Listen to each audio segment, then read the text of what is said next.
Unit 9, page 86. Watch the lecture. Part B. Listen for main ideas. Today, we're going to look at a relatively new global epidemic.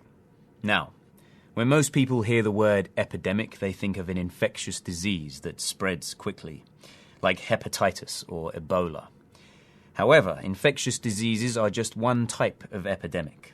Today, we're going to talk about another kind of epidemic, one that is non-infectious. This is the epidemic of obesity, which is now officially a global health problem.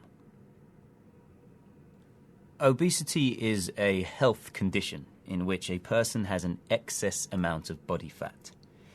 The World Health Organization, also known as the WHO, measures obesity by body mass index, or BMI. The formula for calculating your BMI is your body weight in kilograms divided by your height in meters squared. An adult BMI of 18.5 to 25 is considered normal. 30 and up is considered obese. According to the WHO, worldwide obesity has more than doubled in the past 35 years.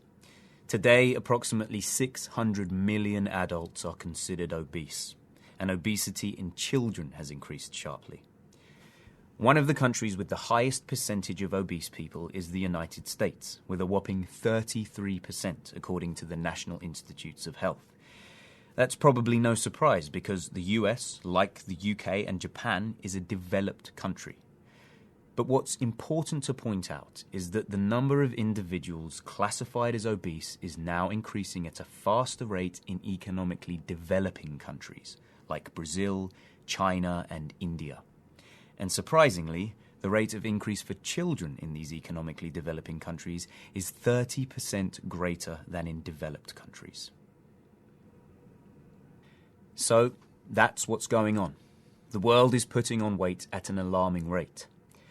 Today, we want to look at the causes of this new epidemic, which are economic, social, and behavioral. From an economic standpoint, something has clearly changed. In the past, obesity was considered a disease of affluence. This means that typically only affluent people became obese. Why? Because wealthy people were the ones who could afford to eat lots of rich foods and enjoy the leisurely kinds of lifestyles that led to being overweight. Nowadays, obesity is no longer just the disease of the affluent. Increasingly, we're witnessing the occurrence of obesity all over the world with middle and low income people. Why? Because more and more people are adopting a modern lifestyle. Increased use of technology for work and leisure, less physical activity, greater use of cars, growing access to inexpensive, high-fat, high-sugar fast food. But there's something else going on here. We're seeing a social or cultural shift. The food people prefer is changing. We now see fast food replacing traditional food in many parts of the world. We're also seeing a behavioral shift. The role of food is changing. Food is being used as entertainment, as a stress release. We all have easy access to sweet and fatty foods and drinks. Modern life also presents conveniences that give us choices about activity. If you can take the escalator or walk up the stairs in a train station, which will you choose? If you can drive your car versus biking to work or school, what will you decide? If you can play a video game or take a walk, which will you do? So in addition to economics, social and behavioral factors contribute to obesity. In short, we're seeing that as countries develop economically, people make lifestyle changes that seem like improvements, but actually have a negative impact on their health. So, we know obesity is a growing global epidemic. And we also know from research that any successful obesity treatment program must have a 3-level approach. It must focus on nutrition, lifestyle, and strong community support.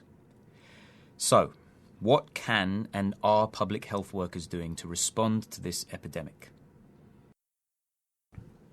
First, for nutrition, people are encouraged to eat more fruits, vegetables, and grains, less sugar and fat. And families are encouraged to have shared meal times rather than grabbing fast foods throughout the day. In Finland, for example, officials are addressing the problem of obesity in children by changing the food standards in daycares and schools. They're working to reduce access to sugary, high-fat snacks and drinks in school vending machines. In another example, China now has a national healthy eating campaign that encourages people to eat a more traditional diet and less fast food. Second, for lifestyle. We know children need 60 minutes of vigorous physical activity every day. And for adults, at least 30 minutes a day is recommended. But we also know it doesn't work simply to tell people to be more active. We have to find ways to include activity into daily routines. A number of global companies, like Genentech and Zappos, are now including dance classes and gym sessions during the workday. And schools in Japan are now implementing new guidelines to be sure students get a minimum of an hour of physical activity during the school day. And third, we know that individuals are only likely to change their habits if they have strong group support. Community-based programs can be set up at a school, at a company, in a neighborhood. We can see examples of this kind of support happening in Nigeria, where there are neighborhood programs to teach families about nutrition, or in the US, where cities organize programs like Keep Moving or weight loss programs. To sum up, we know obesity is now a global epidemic. The fact that the rate is increasing, especially for children, is a call to action. And there are complex economic, social, and behavioral factors why people become obese. I'd like you to make a list of 5 questions you would ask if you were a public health worker assigned to talk to a family that was obese. What questions would you ask about their daily habits and lifestyle? Okay, see you next time.